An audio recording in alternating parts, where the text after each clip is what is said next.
Hi, Professor Tharun. Can you hear me?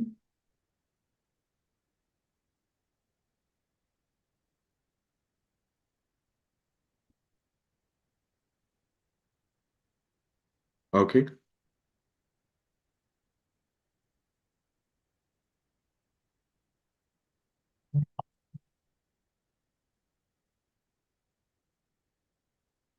Okay.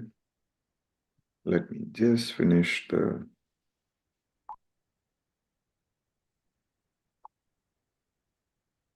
Perfect. Hello, everyone. Hi, Professor Tharun. Can you hear me? You are on mute.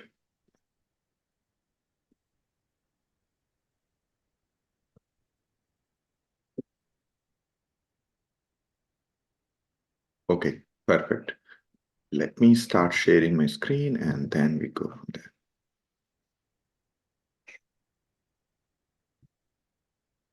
Okay.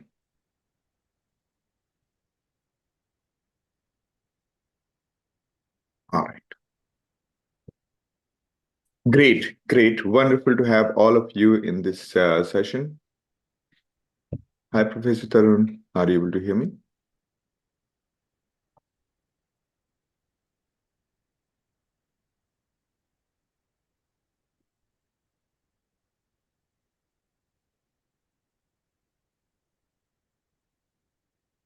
Just give me a moment.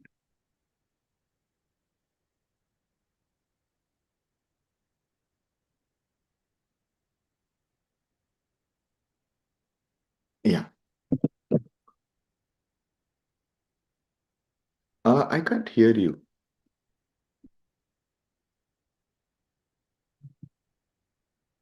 I think you are on mute, Tharun. Yeah, Yes. Perfect. I hope Perfect. I'm on. Yeah. So, yeah, good evening, all of the participants for this masterclass. And I would like to thank all of you for coming to and trying to learn about the course, basically the PG certificate program in applied data science and AI, which is organized by both CloudxLab and IIT Roorkee. Yeah. So, can we move to the next slide? Yeah. So I'll introduce you with Tarun. So basically, this is a session where we talk about data science, machine learning, AI, and then the flow of the session is that we will have the introduction of speakers, then we'll talk about IIT Roorkee, then CloudxLab, then we'll talk about the data science, machine learning, and AI, and then we'll talk about the data science and AI applications, and then we'll learn basics about how the ChatGPT works, and then we also talk about the typical workflow of building an ML project. This session is going to be of 2 hours, and they're going to be 10 minutes break. Except for the speakers, everyone is going to be on mute. Please use Q&A or chat to ask questions. If you are on YouTube, ask the questions in comments. My team will pick those questions, paste it in here. And all right, uh, meet Professor Tharun. Professor Tharun has done his graduation and master's from IIT, both as well as PhD from IIT Kanpur, and he has been very I would say involved with the machine learning from quite some time. Over to you, Tarun. Would you like to add something to this? Yeah. Yes, thank you, Sandeep, for the introduction. Um, as Sandeep has introduced, like I am currently working as assistant professor in the Department of Electronics and Communication Engineering at IIT Roorkee. I'm also a joint faculty at the Center for Indian Knowledge Systems at IIT Roorkee. My primary area of research or my work is primarily oriented in the direction of machine learning and especially signal processing for machine learning. And the applications are human computer interaction, brain computer interfaces, and computer vision. Yeah, prior to my journey at IIT Roorkee, I have been in the industry for 1 year with Brainwave Science company. So yeah, I belong to the institution at which I'm currently contributing to. So this is IIT Roorkee, Indian Institute of Technology Roorkee. So this is one of the very oldest technical institution in Asia. So recently we celebrated 175 years for IIT Roorkee's uh, being for more than 175 years and establishing itself from 1847. So IIT Roorkee is one of the premier institutes in India, one of the typical IITs, Indian Institute of Technologies. So it ranks. So recently we have got a NIRF ranking. So IIT Roorkee ranks in the top 10 institutions. So basically it ranks around exactly eighth position in the overall category. And in the innovation category, IIT Roorkee is also ranked around sixth position this time. So basically, it's one of the top IITs at which anybody would like to want to study in the domain of engineering or technical education. So we offer bachelor's degrees in 11 disciplines and postgraduate degrees in around 55 disciplines. I also want to share that we have currently 23 departments at IIT Roorkee, so which include all engineering as well as all other allied subjects. And we have 9 centers of excellence also at IIT Roorkee currently, so which are oriented in specialized domains or specialized area of expertise of the faculties at IIT Roorkee. And the need of the industry, of course, need of the nation and the need of the industry. So we have 9 centers of excellence. And I want to tell this specifically because we have also a School of AI at IIT Roorkee, which focuses on data science and AI research and oriented applications. And all these are with well-equipped, lab for infrastructure and central library. And to conclude about IIT Roorkee here, we have students from more than 50 countries who are joining IIT Roorkee for full-time intern or short-term courses. Sandeep, next slide. Yeah, so as I was mentioning that we have among the IITs as per QS rankings 2021. So the citations for faculty reflects the number of times your research work is cited by the peer researchers in your area, in your research area. So among the IITs, as per citations for faculty, IIT Roorkee stands first. And so this is 2020 ranking. Yeah. So as I mentioned before, the NIRF ranking this year also we have. And so among Asian institutions, it is 83rd. And so we have also improved ourselves in the QS rankings worldwide. So from the last year, you can move to the next slide. Yes, Oh, over to Sandeep. okay. Okay. Perfect. Perfect. So about myself, I'm one of the founders of CloudxLab. So I graduated from IIT Roorkee in 2002 and have worked on large-scale computing and software engineering at Amazon, InMobi, DE Shaw. I also founded Tibit's Global, and then I founded a company prior to this. And so basically, the my actual passion is to do the engineering, machine learning, and I also enjoy explaining technologies to people, my friends, and the family members. So that's how I realized that the CloudxLab would be a great a journey for me, and it has been a successful journey. So. And currently, I'm working with multiple projects, specifically in North America. Uh, the recent one I'm working on with a company, one of the projects that is going on at CloudxLab is with McKesson, and it's basically cancer research, applying AI into cancer research. So that project has been pretty successful. Partly, the first milestone has been successful, and there are more projects on the way. And that's how at CloudxLab we are essentially applying AI in the industry. Right. So the CloudxLab started with a very clear vision that to upskill engineers and IT professionals. And one of the good things that we had done was creating this playground whereby the problem statement is on the left-hand side and the exercise is on the right-hand side. When you submit, when you submit the exercise, it gives you a feedback that you have done a good job. And from the console, from the command line, you can also access all kinds of tools. You can directly interact with all the tools. So it's not only the playground. Of course, the playground is very, very useful. For every topic in the course, we have such kind of exercises where you have to do the hands-on.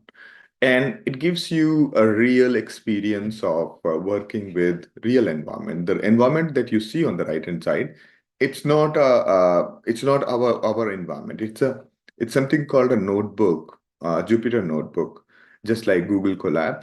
This one basically is based on that. So you can run any Python code and so on. The only additional advantage is that our environment, our CloudxLab environment can probe it and check whether you have done the work or not. And accordingly, it keeps on giving you hints and other things. And on top of it, we have access to all kinds of tools. Very important part is we do not differentiate between one course and another. The lab is common for all. So those who are want to work with machine learning on Spark or big data or data engineering, they're more than welcome to do it. So and many people do that. They basically use the machine learning and data engineering together, and that's how they learn. I will talk towards the end where do the data engineering and machine learning overlap and how does it overlap and how does the AI overlap. I'll talk about a couple of real projects towards the end of the webinar. And there you will find it very handy that these tools being available to you are really, really helpful in solving real projects. CloudxLab was designed with a simple purpose that it should be real world experience. It should be a seamless experience, and the data sets have to be central, and it can be accessed from any website. And we have been successfully able to do that. You can use CloudxLab from your phone, your the laptop, and you can also use it from anywhere. And it's not restricted to a particular laptop or you need to install a software. It's all web-based. Now, we also have the social part to it at CloudxLab. There's a discussion forum where lots of people keep discussing things. And then there are comments. Every topic, smallest topic has comment section below it. So you will see that lots of people are writing comments on various pages. And there is a user profile where you basically can follow and message each other, as well as you can display your XP points are displayed on your profile. Okay. There is a dedicated jobs portal. We'll be posting more jobs. We basically, instead of actively posting here, we usually email to our user base, those who have signed up with CloudxLab. And we also conduct something called exams. Okay. So what we usually do is, right, recently, we conducted something called placement eligibility test, where more than 5,000 people appeared for the test. And once they clear the test, once they get good score, we connect them to the industry. We have around 20 companies lined up to taking the candidates from us. And not to mention, we ourselves, CloudxLab ourselves, would be hiring close to 7 engineers from our own pool of learners. And yeah, over to you, Tarun. Is it possible for you to share your screen? I might have to step out for a moment.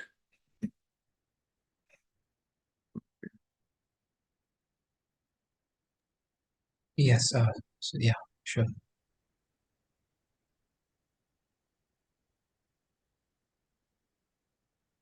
You just give me a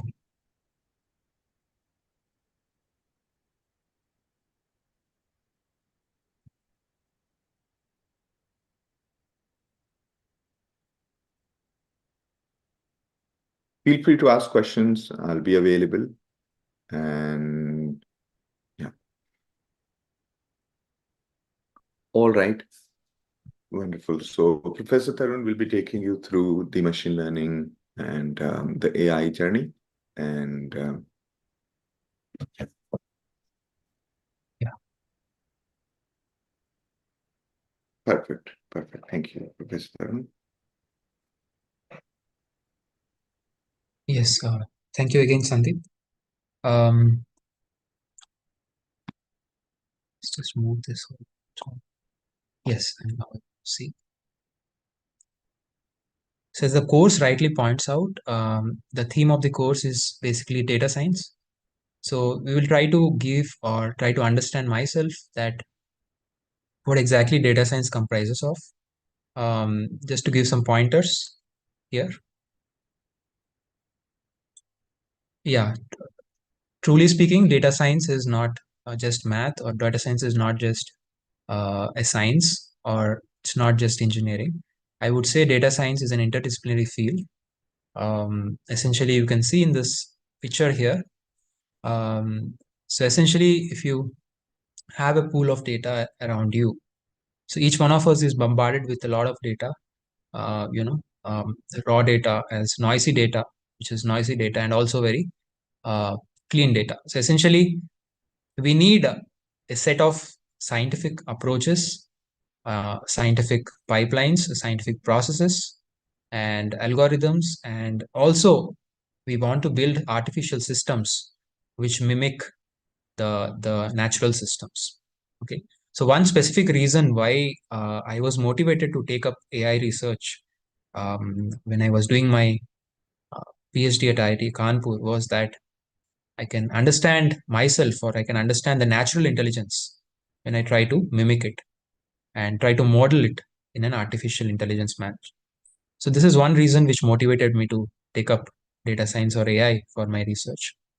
So I hope many of you are also motivated in that direction to understand who we are, or how to understand the natural intelligence. But in the process, I want to explain that data science is an interdisciplinary field which actually tries to extract these various insights and meaningful information from different kinds of data. So again, when I say data, what is data? So everyone is looking for data. Every company or every entity essentially is looking for meaningful data. So data can be broadly classified into structured and unstructured data. So structured data is which is organized. You can see in the spreadsheet, you can see tabular form, and you know specifically what each column and row stands for, and who's organized in a specific database, etc. But when you come to unstructured data, so what are the examples of unstructured data? Suppose you mine some tweets from Twitter, or you take some tweets from Instagram, you know. So these all are basically some examples of unstructured data. So how we can actually process these different kinds of data? So there's a lot of diversity in the data as well. So there's structured as well as unstructured. So how do I understand to scientifically process that data? So this is what is this field of data science. So as I try to explain here, data science is not just engineering, it's not just sciences, or it's not just math. Math is part of science, but it's not just math also.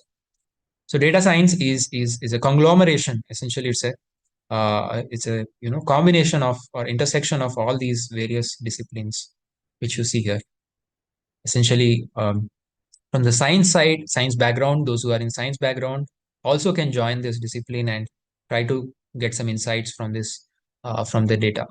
So we have mathematics. So mathematics includes linear algebra. Mathematics includes concepts of probability theory, concepts, various under different concepts, basic concepts. And statistics, for instance, you have statistical tests, statistical inference, and information science. You have information theory, information, Shannon information, etc. And domain knowledge, essentially, if you are working in very specific domains, say natural language processing or computer vision, or biomedical domain, say cancer classification, breast cancer classification. So basically the domain knowledge also is part of data science. So, and finally, computer science is also a very essential ingredient of data science. So the data science is essentially a conglomeration of all these entities. So at the intersection of all these entities. Now comes the question, the very $1 billion question of this entire talk. What is machine learning? So how do you understand what is machine learning? So before we talk about any topic, it's very important to look at the history of the topic, essentially who has actually started this domain or this topic. So if you go back way back in the 90s, this 20th century, this last decade, essentially, I mean to the last century, essentially. So where the basic research in AI was started in the 1930s, 1940s. So Arthur Samuel was one of the very pioneer in this AI research. So he actually coined this term machine learning. So what is machine learning?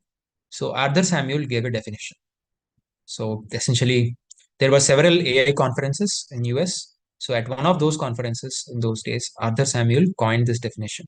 So what is machine learning according to Arthur Samuel? So Arthur Samuel says that essentially machine learning is that field of study where the computers are learning from the data without being explicitly programmed. All right. So everybody understands how a computer works, right? So you have to give certain instructions in the assembly language, and the computer, how the computer works. It has registers, it has memory, it has digital circuits, and then there are instructions in each of those entities, right?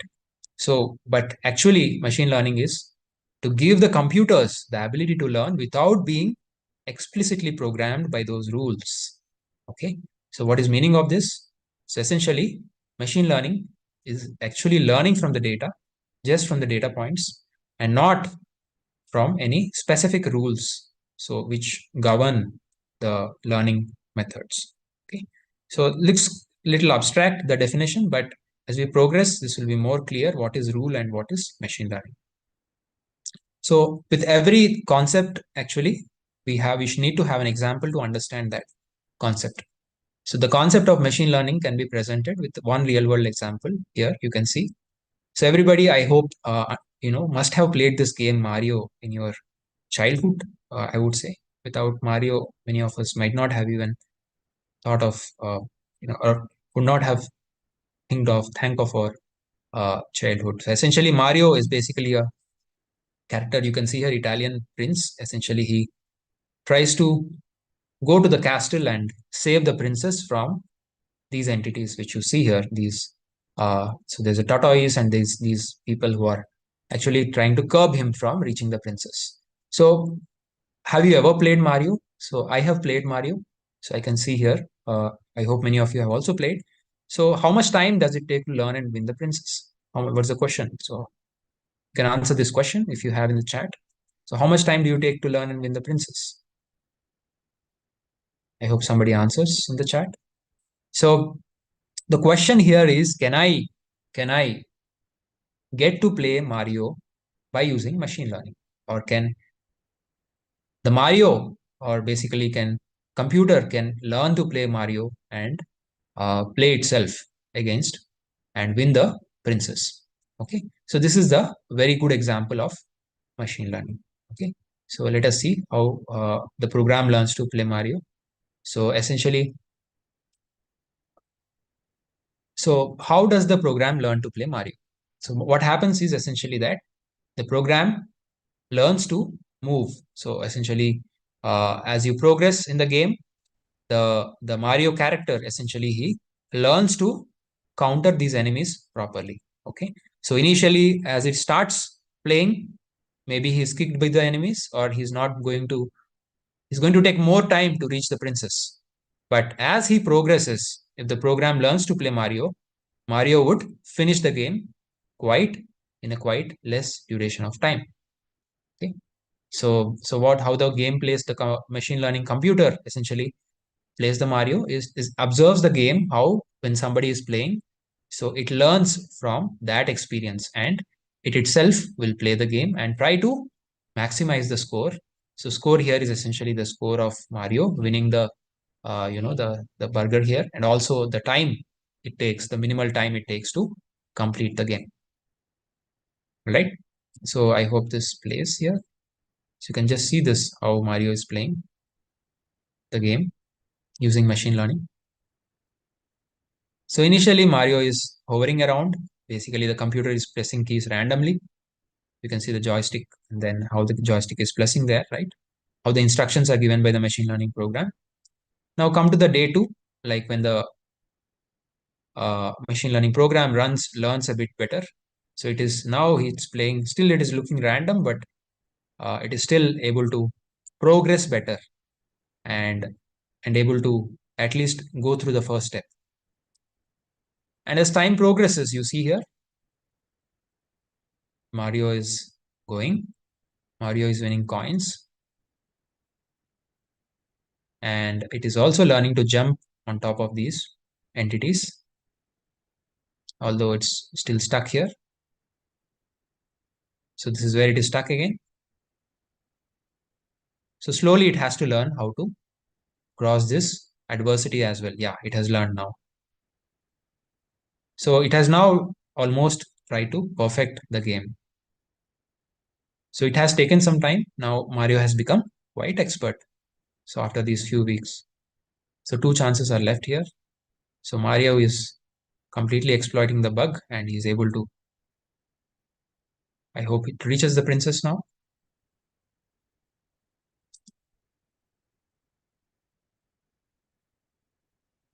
See, on the go, it has learned how to kill these entities.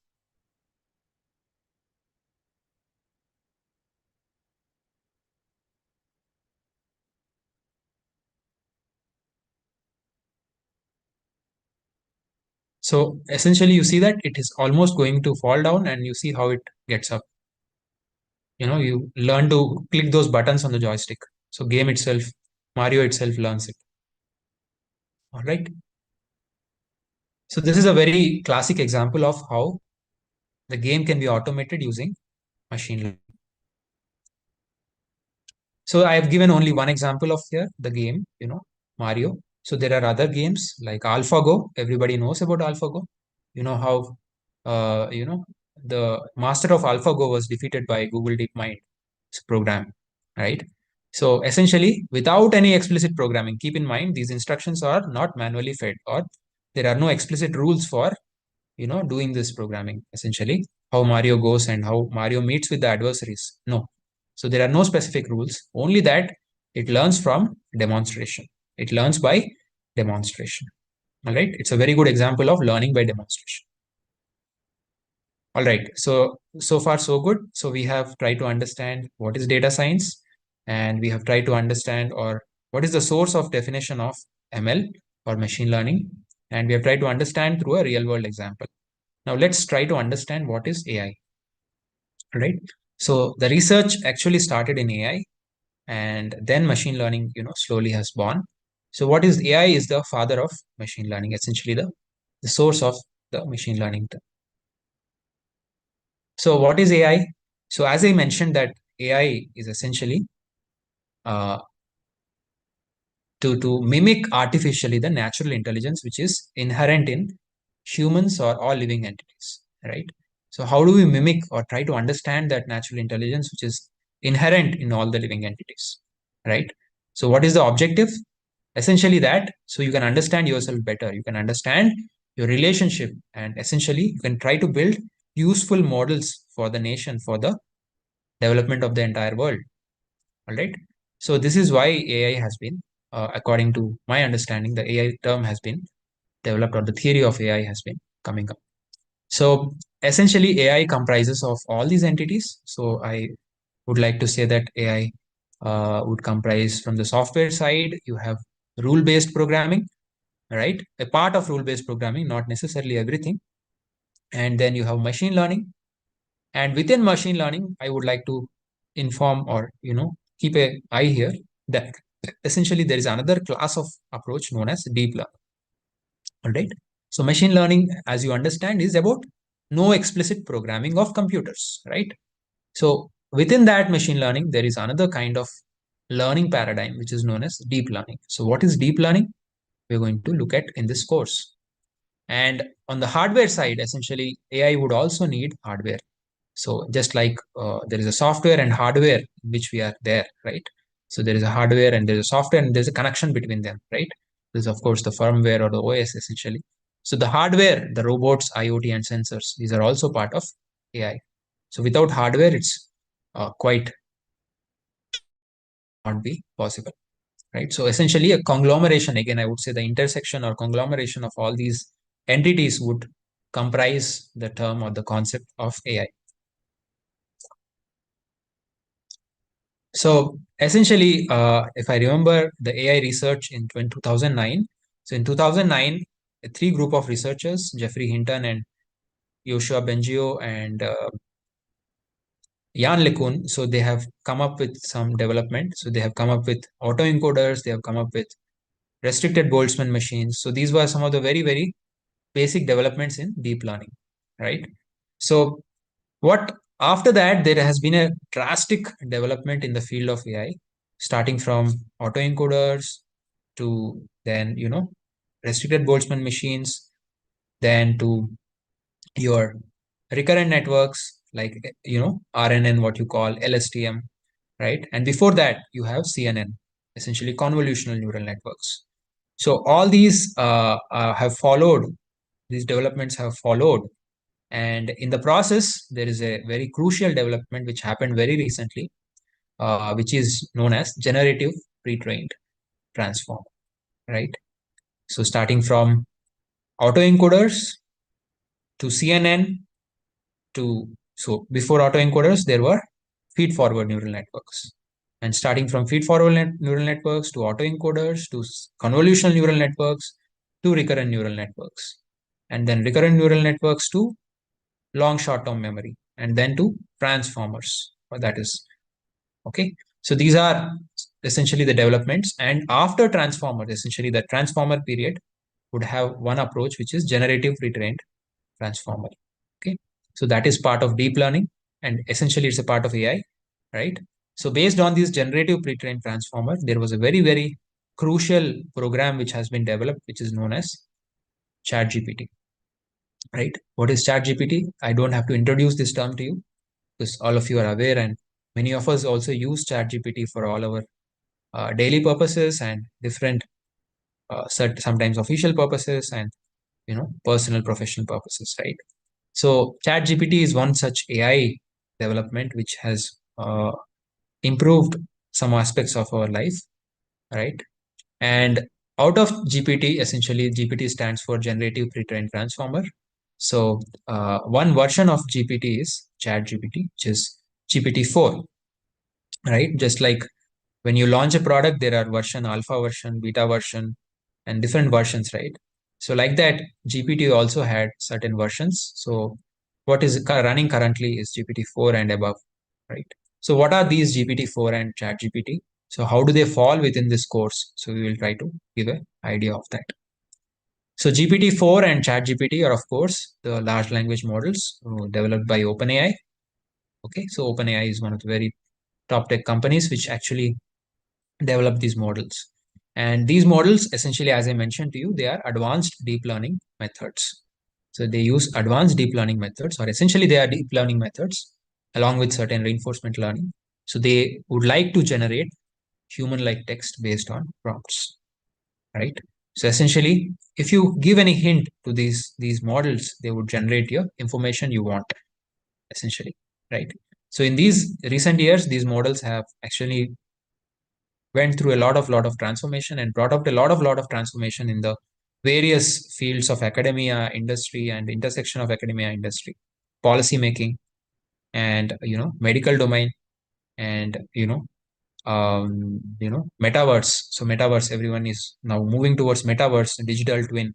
These different kind of terms or terminology are coming up because after these LLMs have come up, right?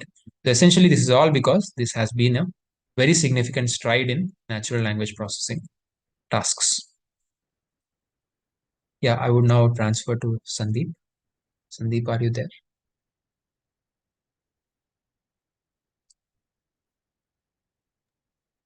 Yeah. Thank you, Professor Tharun. Thank you so much for taking it forward. And yeah, I will take it further from here.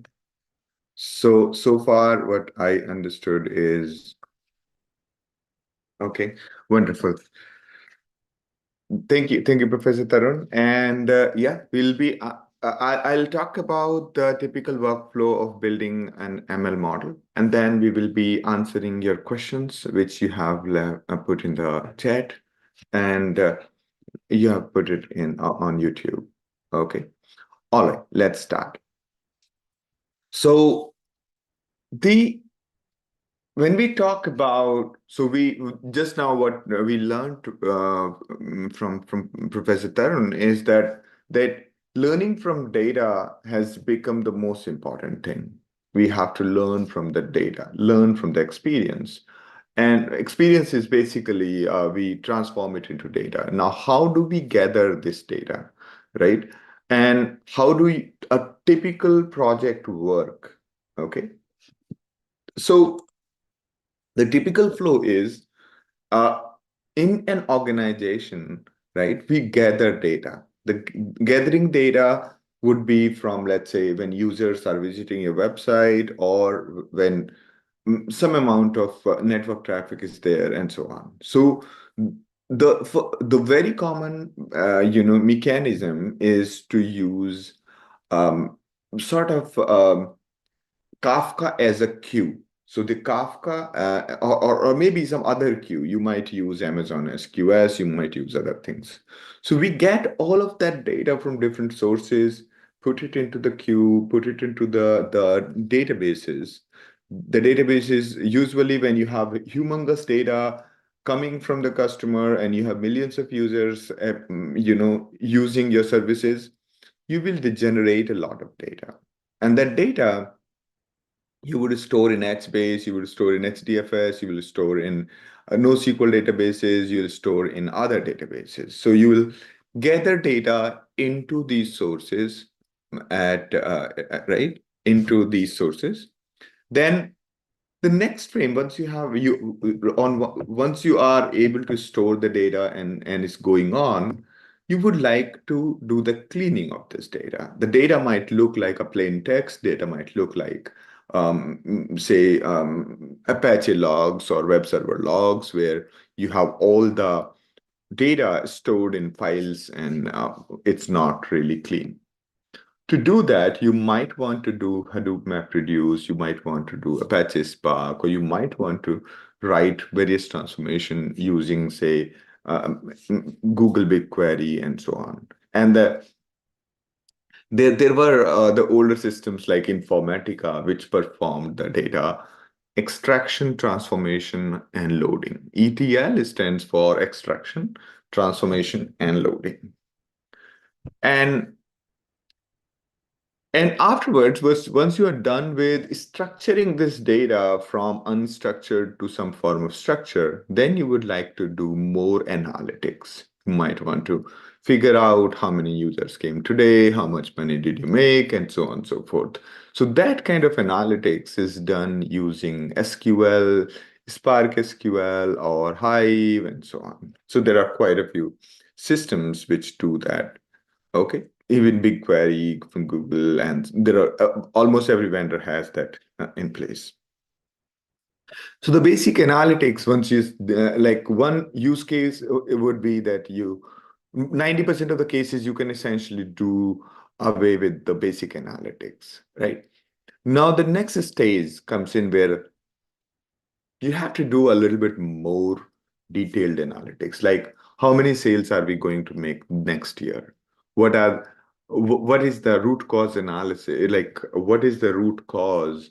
Or let me put it this way, that given all my user base, which users, uh, bucket these users, bucket my users on the website into say 4 buckets, and then you look at it, or you do the anomaly detection that there's some users who are some of the transactions are anomaly, and you kind of try to detect the fraud.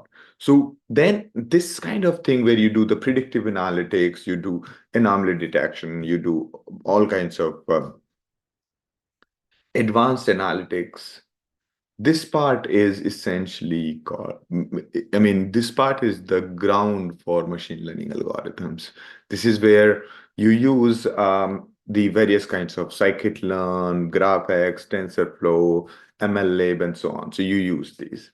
Now, once you're here, then you might want to go for a little bit more advanced. You might want to do much more optimization. You might want to apply or use deep learning, or you might want to use, say, you might want to train your own model, and then you want to optimize those models. And this is what will require an understanding of the algorithms, and you might want to further fine-tune the models.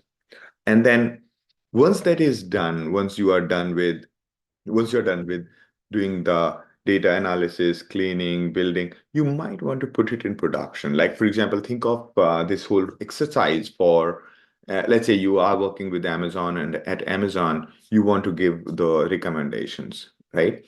And to generate those recommendations, what you will do is first you gather the behavior of users. Okay, let's say you've already gathered it. Then you will do a cleaning of it and frame it like a tabular structure. Then you'll start doing the basic analysis. Basic analysis is that how many of these users, right? What is the most popular product? What is the product? What products do people like after this one? So you might want to do the basic analysis. Afterwards, you would like to train the models so that you can predict who will like what. And then once you have done all of that, you've built your model, you may want to move it to production. And how do you move it to production? Usually you host it like a service, or you build your mobile app where you stitch it together. So moving to production requires your understanding of DevOps, understanding of full stack engineering. How do you build the REST APIs? How do you build a mobile app? And of course, the deployment strategies, such as how do you make your model run and run in production. So this is the typical workflow of this is a typical workflow of any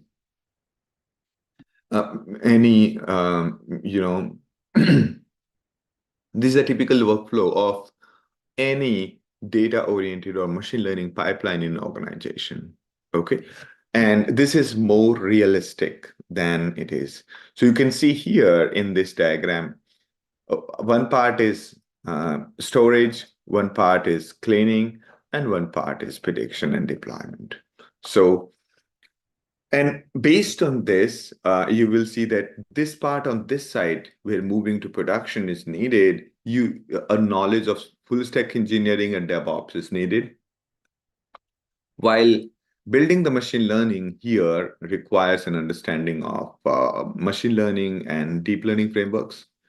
This one requires an understanding of SQL and the basics of Unix and so on, and then this one requires an understanding of the large scale databases and so on. So this part is data engineering up to here, data engineering, machine learning, and then full stack engineering or DevOps. Full stack engineering plus DevOps, this part. Okay. So there are various names, there are various parts to the individual name. Various names to individual parts.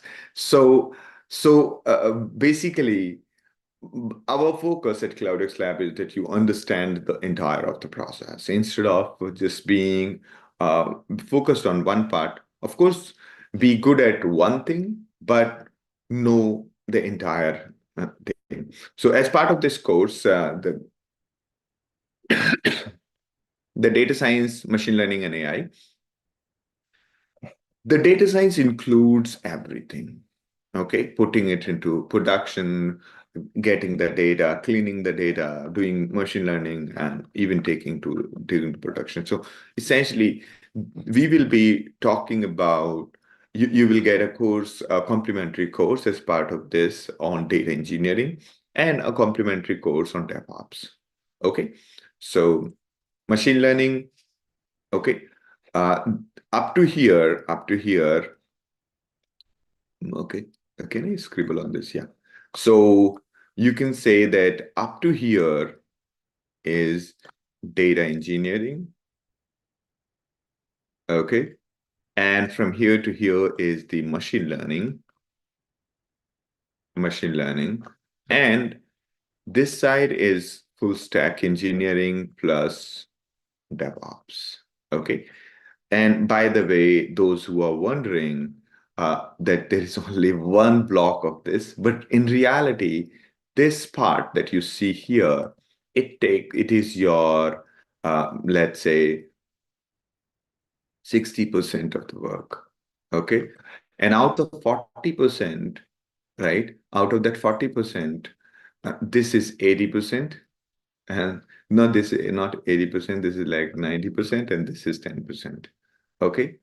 So out of 40%, you can see that 90% is dedicated to data engineering and 10% is dedicated to machine learning. But this is very critical because this is the heart of the entire process. Okay. So in terms of the number of hours spent, this one, like everything, the full stack engineering and DevOps takes a lot of time because there are a lot of interfaces to be built and interfaces take time. The the data engineering takes like 40% of time, okay, and the ML engineering is 10%. So it's not, you cannot say this or that. Usually in an organization, this everything is needed, okay.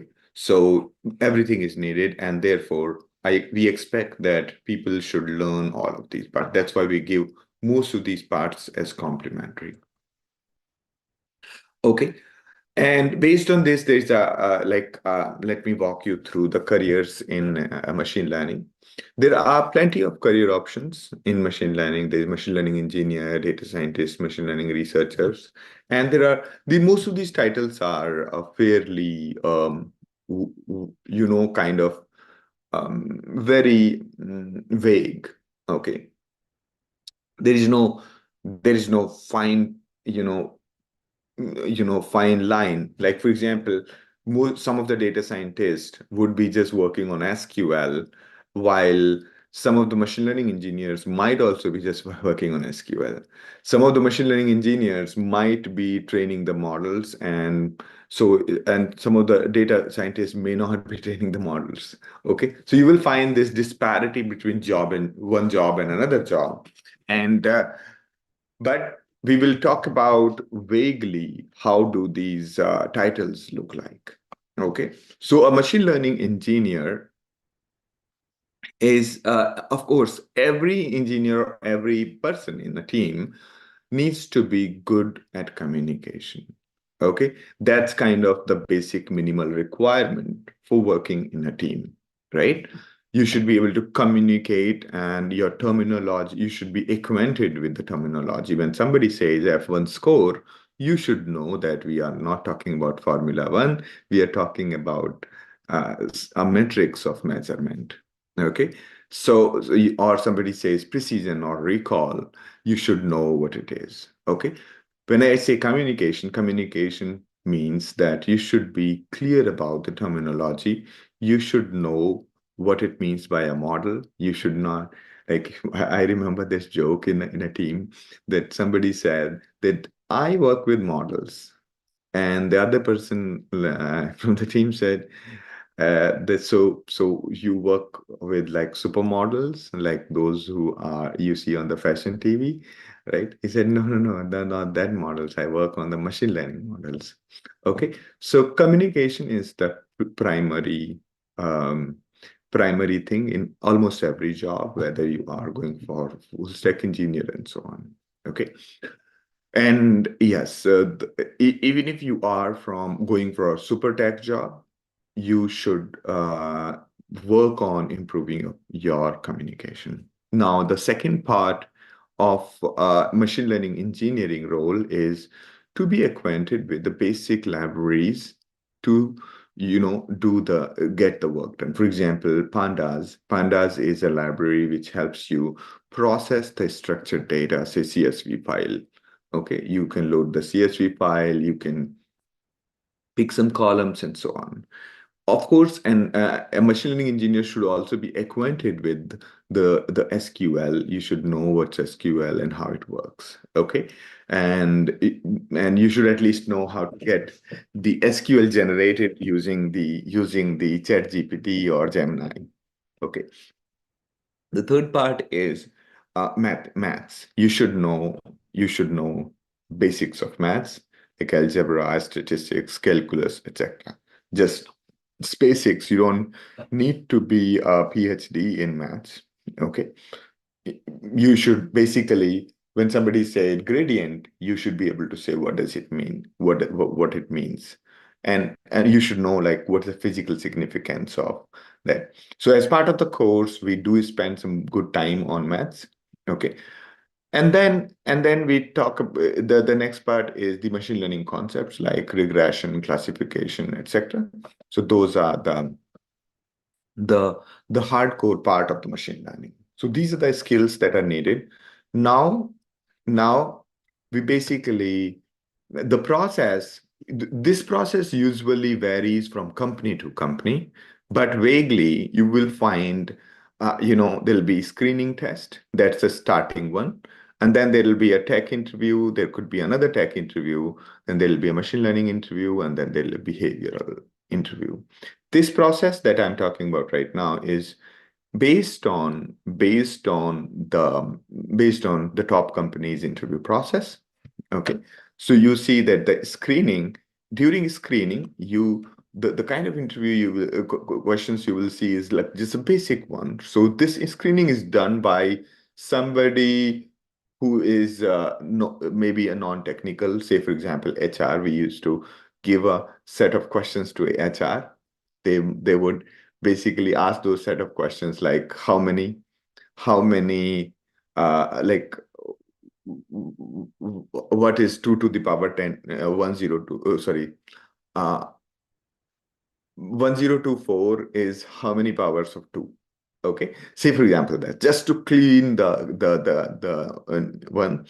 Sometimes we also give the, when during screening we give the take home assignments, or or some form of like aptitude questions or coding questions. So the screening round is just to minimize the traffic.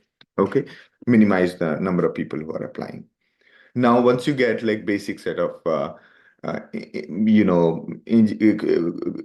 filtering done, then there could be in an interview there could be a tech interview which might involve a coding question. So even if you are going for a machine learning engineering interview, be ready to code. Okay, coding is something extremely important. Like for example, you should know how do you multiply matrices, or how do you solve consecutive equations. So those kind of questions you should be ready with.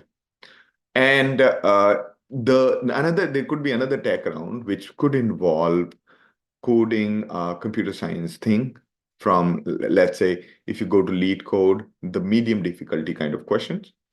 Now, the third round would be around machine learning. So usually the machine learning based questions in these machine learning engineering interview involve case based scenario based question. Like you are you want to build, say, recommendation of products at Amazon. What is the process would you follow? How would it look like? Or you want to give the place recommendation at Google Places, in Google Maps. How would you build it? So that will be the machine learning interview round. Sometimes there are two machine learning interview rounds instead of two tech rounds. And the other round of machine learning could involve asking the design of a particular algorithm and so on. The fourth round is generally a behavioral round, or sometimes people call it team fitness or leadership round. Okay. And essentially, these are the interviews done by the these are interviews done by the software development management, SDM we call them, or senior managers. They basically do the behavioral round. And in behavioral round, the kind of questions they will ask is that what are the most difficult thing you have done in past? Give me a couple of examples where you failed, and how would you succeed next time? And what did you do in order to mitigate the risks of failing in that project? So those kind of questions where to judge your general demeanor and behavior is one of the rounds. The most important part about the behavioral rounds everywhere is that you should be honest with what you're doing, and you should write down your story before the interview. That solves it. So I think this is a general process followed for the machine learning. And when you are getting hired for machine learning engineer role, you basically have to have an, I mean, I've already talked about these parts, so you should have the basic understanding of linear algebra, statistics, probability, and calculus. And you don't have to be like a PhD on these subjects. You are just understanding is good. Okay. You should have an understanding of pandas, NumPy, Matplotlib, and SQL. And of course, machine learning concept, you should know the various algorithms that are there for supervised learning, and you should have a clear understanding of how does a machine learning end-to-end project works. Okay, you must have the understanding of end-to-end projects. Okay, you should be able to build the end-to-end machine learning project, that you divide the data into training, test, and then you train the model on this, and then you select which model. You train multiple models, you select the best model, then you fine-tune that model, and then you basically compare its performance on the production data, and then the test data, and then you put it in production. Okay, so all right, it's good to have knowledge on deep learning concepts, and it's better. You should be comfortable with things like gradient descent algorithm. Okay, now let's talk about the PG certificate program in Applied Data Science and AI by IIT Roorkee. So this course particularly is going to be 8 months overall. Yeah, there will be some part from industry, some part from the academia. The core part on the science part of it, where we talk about the algorithms and everything, that part will be done by IIT, and the engineering side or the applied side of it will be done by the industry experts. Some of the classes I'll be taking. Most of the classes will be taken by Professor Tharun and the professors from IIT, other IITs, or maybe IIT Roorkee. All right. This is general overview. Tarun, do you want to add something to this?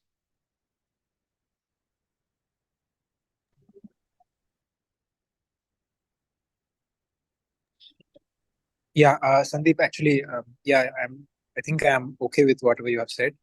Okay. I agree with all of that. Yeah. Perfect. Perfect. All right. So yeah, that's about it. Let me take a look at the questions. Okay.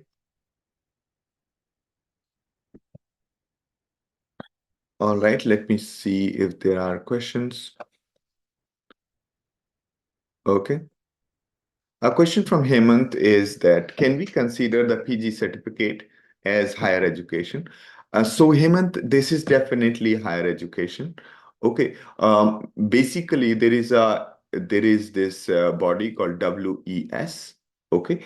WES is for World Education Ratings, or you can say World Education Equivalence Ratings. So that recognizes this certificate. You can go there and check the equivalence of the certificate. So that should help you decide upon it. Okay. Will we also learn how to create custom model in the course? Of course, the entire the entire core of the course is to learn how to build your own custom models, and also how do you debug and fix the problems with the model.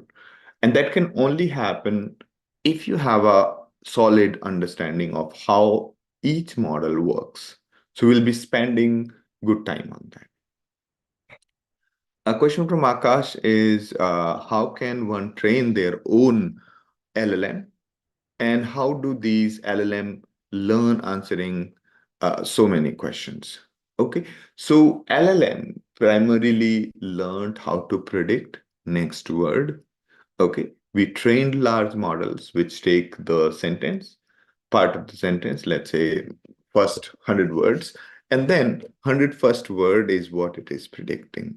So it learned to predict the next word, speaking the next word, and giving the previous words. That's the purpose, that's the main core heart of LLM. And then, after a while, after after a while, it people realize that it actually can talk like people just by predicting next word. So you take the next word, put it back in the question, append it to the prompt, and then it generates the next word. So it generates one word at a time, and that looks like an answer.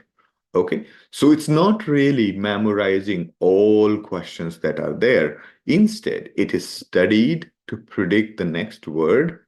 And this pair of the input is the prompt and the output is the next word. This has been generated from the data from all of the internet.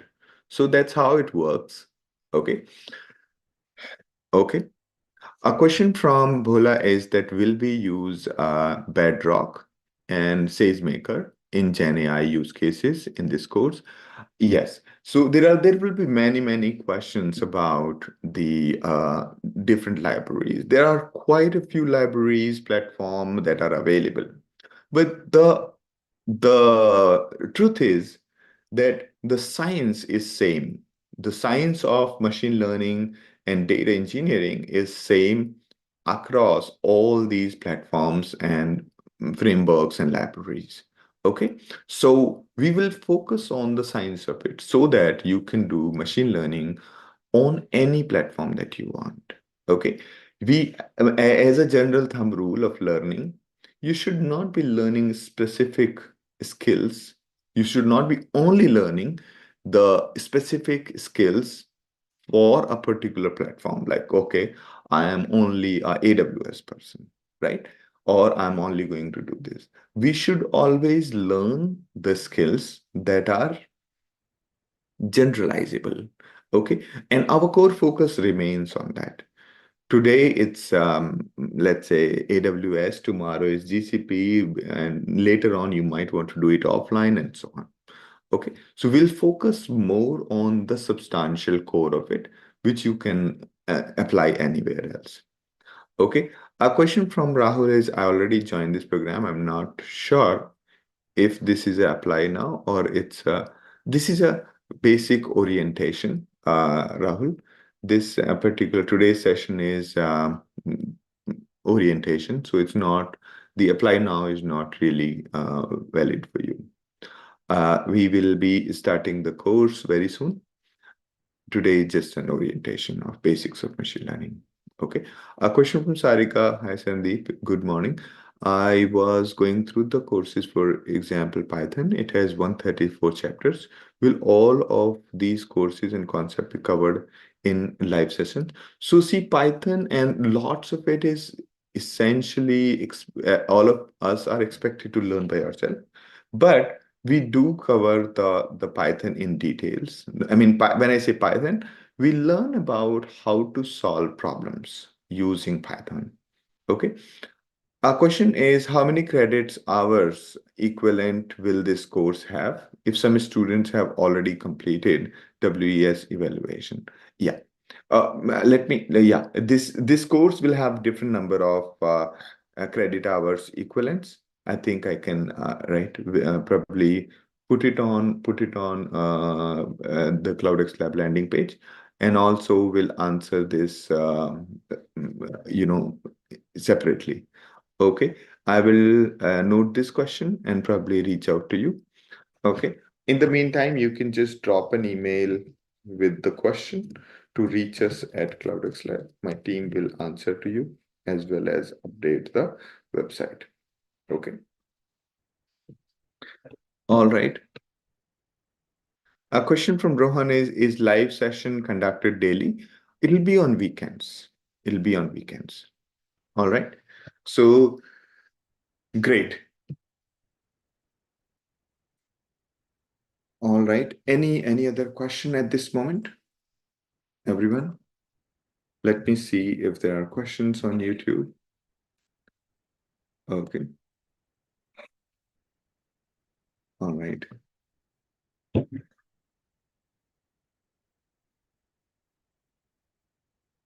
Okay. Most of the questions are being answered there. So, all right. Perfect. Perfect. Okay. Let me walk through frequently asked questions. Which one question that keeps coming up is, which programming language should I learn? My answer to that is does not matter as long as you are able to build or use ML concept in that language. You are all okay. But people these days prefer to use Python.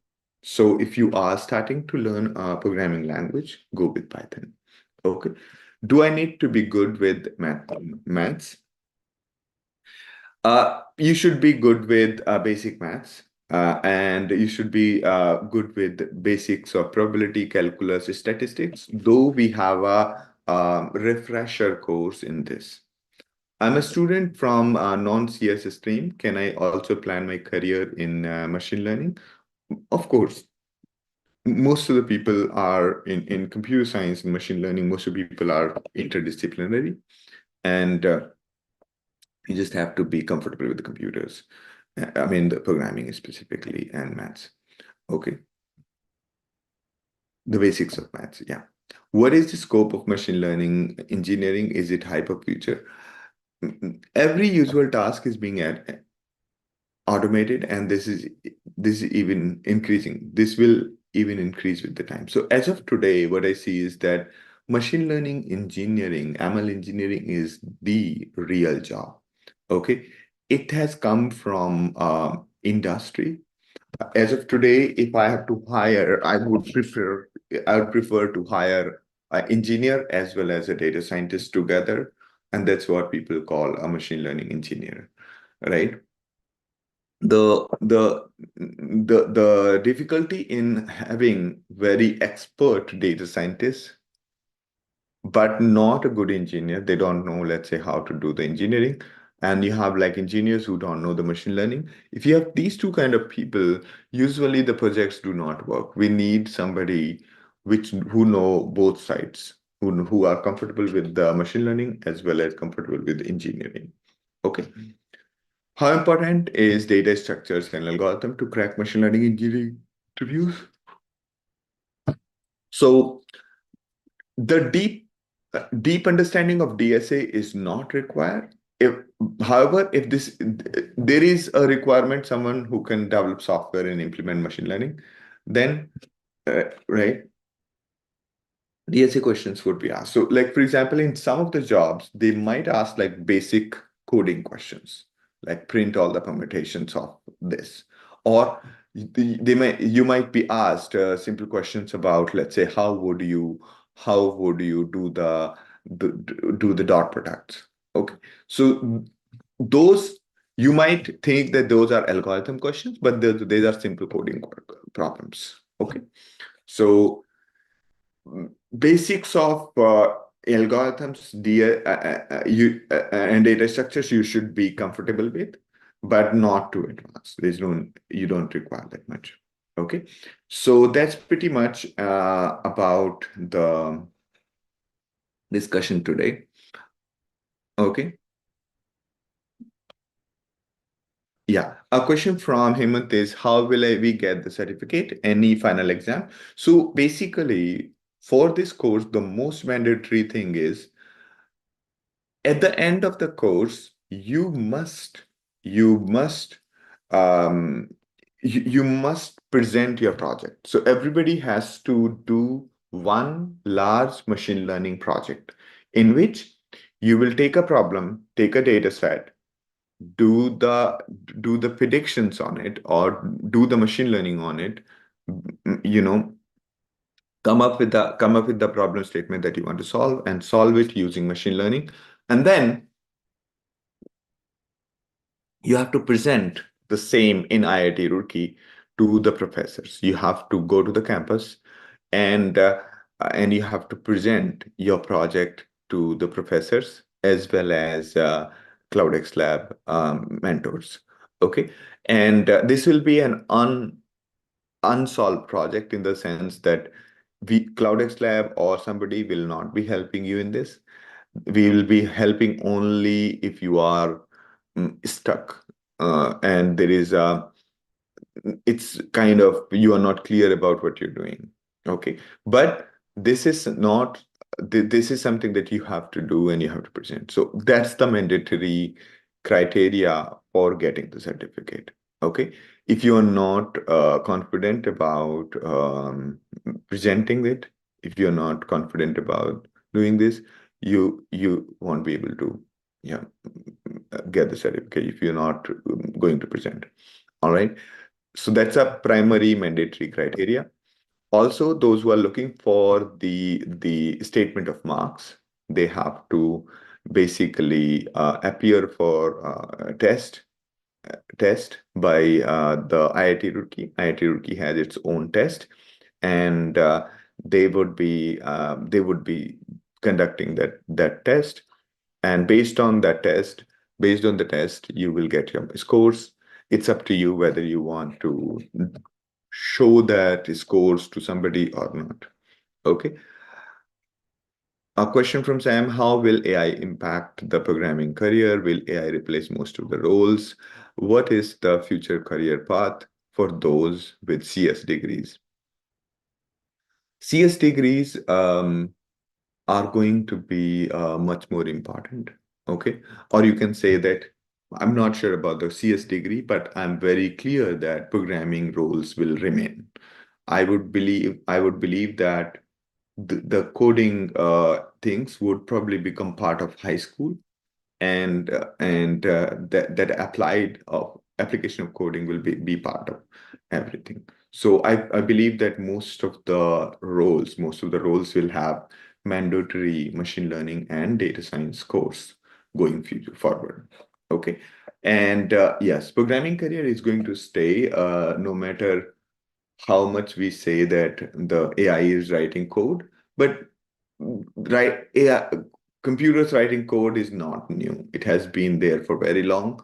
Just like calculators were invented in 1950s, not 1950s, in 1900, the beginning of 1900, calculators were invented, but we have been teaching our kids maths. Calculators were invented long back, right? 1890 or so, right? And we are still teaching our children mathematics, right? Because it's needed. So calculators did not replace maths. Similarly, AI AI is nothing but like autocomplete text. It's not going to replace programmers. It's going to augment them. Okay, so because programming is more like poetry. It's not being a typist. Okay. So yeah, so I hope that makes sense to you. So because coding or building anything requires a lot of problem solving, a lot of understanding of subject, the AI is not yet there. Okay, even if it becomes there and it is there, the most of it will be used by programmers themselves. Okay, now question is, does data scientists need to learn DSA, or data science is good enough for them? Basics of DSA you should know.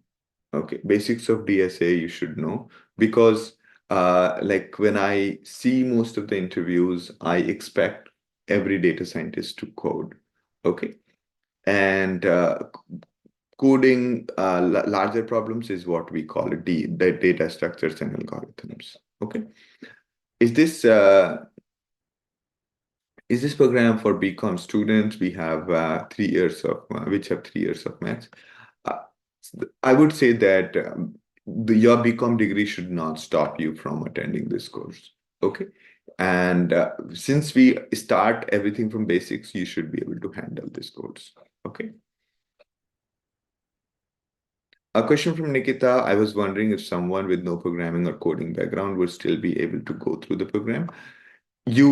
Yeah, because in the beginning, first couple of months, we are going to spend good time on coding, and you should be ready to learn coding. Okay. So I would say that consider this as a wake-up call, and consider it as your learning first step into programming. Okay. So first couple of months we're going to spend in coding. Okay. How to write in like how to solve problems using code. So consider it the course to be your first stepping stone to coding. All right. And then we will start with machine learning. Okay. All right. Thank you, everyone. And any other questions at this moment? A question from Rahul is, can we move faster than the course? Of course, of course. I'll just give you an idea, like, what does it mean? It's a good question. So let me just walk you through something very important. Okay. Something, okay. You can see my screen. So if you go to CloudxLab, okay, and those who have already taken my course, they will see my courses. Okay. If you take a look at any of these courses, say I'm going to show you the other course, say PG certificate in this one. So you will see that the course starts somewhere. This is like the course overview. Then there is a lab overview, like how does the lab at CloudxLab works. If you want to understand what is where, you can do that. And then getting started with various tools. So this basically gives you the overall picture of what is where in CloudxLab, if you are inclined to. Okay. This is optional. This is optional. This is also optional. This one is right. This one is a session recordings for the PG batch. So we basically record every session. You can see that these are all of the sessions that are there. So we basically record all of these sessions that are happening and keep on making it available as part of the course. Now, the other resources, additional resources, we keep on adding into the course. Okay. Then we basically have Linux basics. Okay. The Linux basics is something that we expect everybody to go through, whether you are doing DevOps, full stack engineering, machine learning engineering, data scientists, or on the cloud or on your local machine. Understanding of Linux helps you a lot. Okay. Or the other way, if you are not aware of Linux, that stops you, or that becomes a big hurdle in your progression. That's why we have kept Linux the first thing. Then a common thing is to manage the source code. So we expect that you should learn about how to manage your source code, and whether you're a program manager, writer, or a lawyer, an understanding of Git always helps you. That's why we have kept two tutorials of Git. One is a basic one, other is hands-on assessment.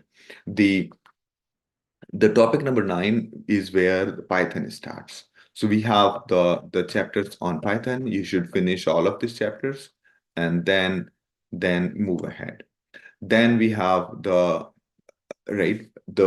project for churning email inboxes with Python. So essentially here what you see is what you see is basically the full project on Python that you should go through. And in addition to this, we are adding more projects to Python. Some of the projects are related to AI. Okay. Now we have like a SQL tutorial, and then NumPy, Pandas, Matplotlib, and everything else in this. And there are quite a few projects, those who are interested more. Okay. So, and lots of optional projects. So those who want to progress, and we do not restrict you, from, um, moving forward. Okay. So yes, the simple answer is, of course, we we allow, or we actually celebrate people moving faster than the course. Okay. All right. So this is what's going to be, and the course is going to be started very soon, in a week or so. And if you get stuck at any point of time, yeah, I forgot to show you that part. Okay, let me just show you.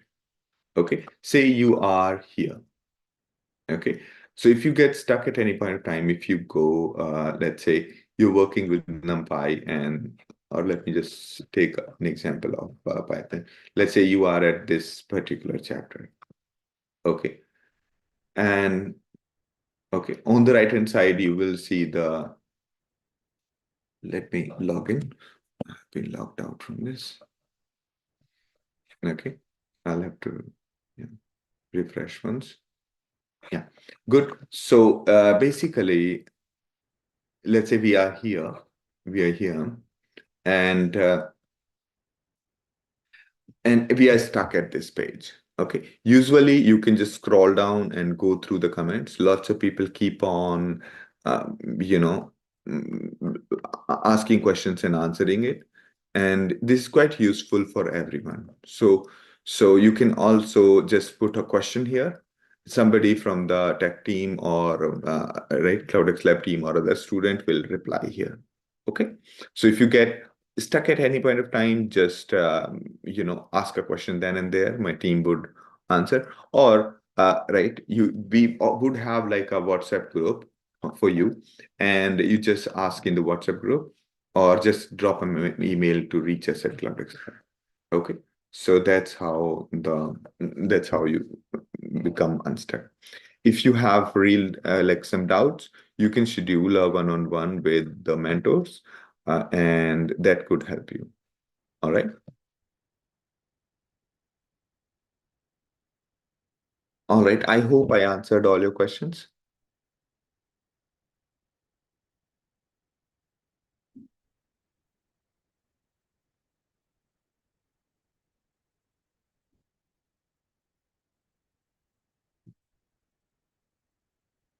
Okay.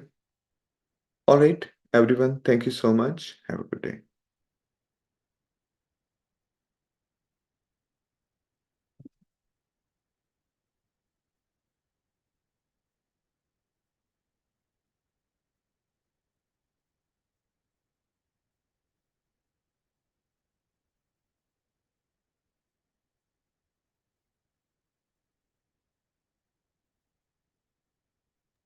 Yeah, thank you. Thank you, Professor Tharun.